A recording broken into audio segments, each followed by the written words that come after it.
Наместо обични пенкала и моливи, учениците почнаа да пишуваат со електронски. Наместо на обични зелени табли, наставата постепено ја адаптираат на така наречени интерактивни табли. Ова се последни, можеби и најнови технологии во креирање на наставата, кои за прв пат почнаа да се практикуваат во основното училиште Славчо Стојменски, каде како новитет ги наметна волонтерот од Мировниот корпус Елена Боровски. Целта на овој проект е со помош на различни интерактивни ресурси да се олесни секојдневната настава на учениците. Инаку овој метод на работа во американските училишта веќе поодамна се применува.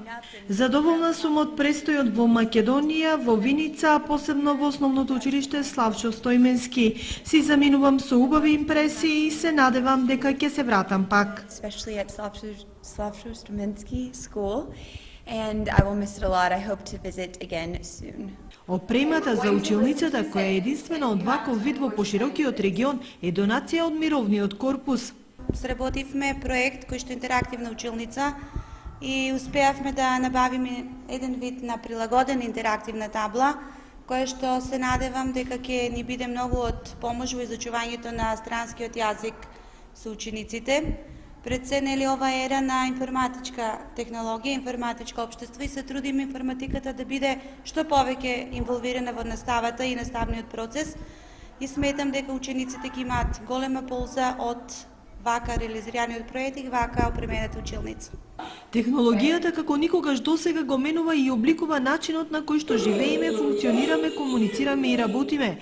Во таа насока и самото образование мора да ја вклучи технологијата како поддршка и дополнување, а за учениците интересна и несекојдневна. Па супер е. Да, полесно е се. Остава простор за логичко размислување повеќе. Да. Друга предност која гледате? Друга предност повеќе не интересира тоа, затоа што сега сите сакаме со компјутери со такви работи и затоа поинтересно на таблата да пишуваме.